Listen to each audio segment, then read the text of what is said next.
Hi friends, నేను మీ రైతు బిడ్డ. మనం మార్తి ఫార్మ్స్లోని వ్యవసాయ పంటల సాగు గురించి తెలుసుకుందాం. ముందుగా మన ఛానల్ని సబ్స్క్రైబ్ చేసుకోండి, అలాగే లైక్ చేసుకోండి. మన మార్తి ఫార్మ్స్ అనే ఛానల్. మనం మార్తి ఫార్మ్స్లోని వంకాయ సాగు గురించి తెలుసుకుందాం. చూడండి, ముందుగా మనం బాగా దున్నేటటువంటి పొలంలో బెడ్లు అనేవి తోలుకోవాలి. మనం ఒక బెడ్కి 2 బెడ్ల మధ్య 6 అడుగుల దూరం ఉండేటట్టు మనం బెడ్ని రెడీ చేసుకోవాలి. చూడండి, ఇలా బెడ్లు రెడీ చేసుకున్న తర్వాత బెడ్ పైన డ్రిప్ అనేది మనం వేసుకోవాలి. ఇలా చూడండి, ఇలా డ్రిప్ అనేది వేసుకున్న తర్వాత మనం వాటర్ అనేది, అంటే మొక్క నాటక ముందే వాటర్ అనేది ఒక 3-4 అవర్స్ వాటర్ అనేది బెడ్ తరిచేలాగా వాటర్ అనేది పెట్టుకోవాలి. చూడండి, ఇలా ఒక 4 అవర్స్ వరకు వాటర్ అనేది పెట్టుకుంటే మనకి నాటుకోవడానికి చాలా బాగుంటుంది. ఇలా చూడండి, అలాగే మనం నర్సరీలో రెడీగా ఉన్నటువంటి వంకాయ నారుని తెచ్చుకోవాలి. చూడండి, ఇలా ఉంటుంది నర్సరీలో మొక్క అనేది నర్సరీలో 25 రోజులు తర్వాత రెడీగా ఉన్నటువంటి మొక్క ఇది. 25 రోజుల మొక్క ఇది. ఇలా తెచ్చుకోవాలి మనం ట్రైల ద్వారా.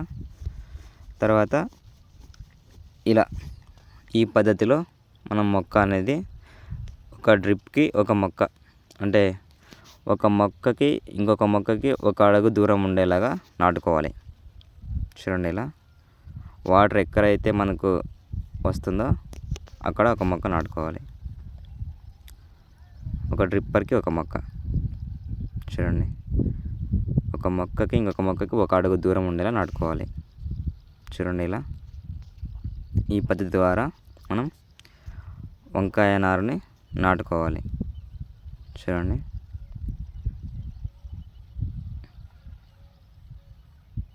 మనం వాటర్ అనేది బాగా పెట్టుకుంటే నాటుకోవడానికి చాలా సులువుగా ఉంటుంది.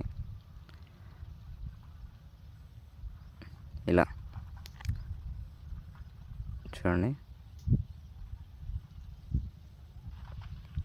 నాటిన తర్వాత కూడా మనం ఒక 3 రోజుల వరకు వాటర్ అనేది బాగా పెట్టుకోవాలి. చూడండి, మొత్తం అయిపోయింది నాటడము, కొద్దిగా మిగిలింది. ఇట్లా వాటర్ అనేది ఫుల్గా ఇలా పెట్టుకోవాలి, తడిచేలాగా బెడ్ మొత్తం తడిచేలాగా పెట్టుకోవాలి. అప్పుడే మొక్క అనేది మనకి బాగా నాటుకుంటుంది. ఇలా చూడండి, వాటర్ అనేది ఖచ్చితంగా బెడ్ తడిచేలాగా పెట్టుకోవాలి.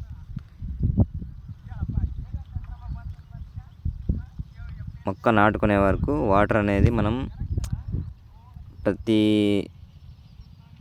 4 అవర్స్కి ఒకసారి వాటర్ అనేది పెట్టుకోవాలి.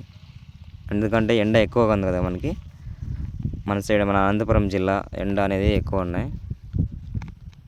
టెంపరేచర్కి తట్టుకోవాలంటే మనం వాటర్ అనేది ఎక్కువ పెట్టుకోవాలి. చూడండి, ఇలా అడుగు దూరం ఉండేలా పెట్టుకోవాలి.